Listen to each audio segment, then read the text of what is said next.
Hello everyone, Alvana Ribery here at the Singing Clockery, back with a video of one of my more awkward clocks.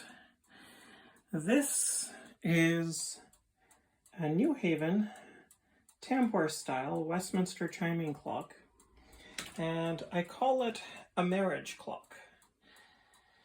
So, a little bit of my background with New Haven clocks. I have what could best be described as an uneasy alliance with these clocks. My first one was my electric cloister style Westminster clock, which I have shown in the past.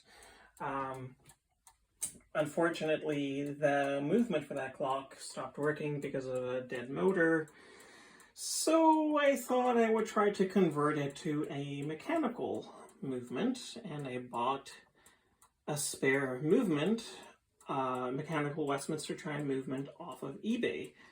Well, come to find out, that didn't really work, so I had an extra spare New Haven movement lying around.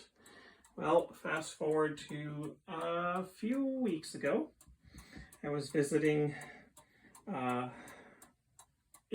clock collection at someone's house, and I found this clock with a movement already in it. But as it turned out, that movement is not functioning particularly well. However, here was this extra spare New Haven movement lying around, begging to be used. So after some fiddling, I put the movement for this clock in, and it seems to be working. Unfortunately, the dial that came with this movement isn't in the best shape, and I could not use the dial from the original movement because it was smaller, but it's still a lovely clock. It works well, chimes nicely.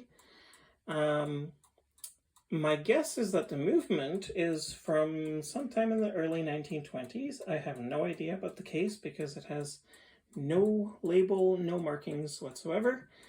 Nonetheless, I figured I would feature it on this channel so that you can enjoy its chimes and looks as best you can.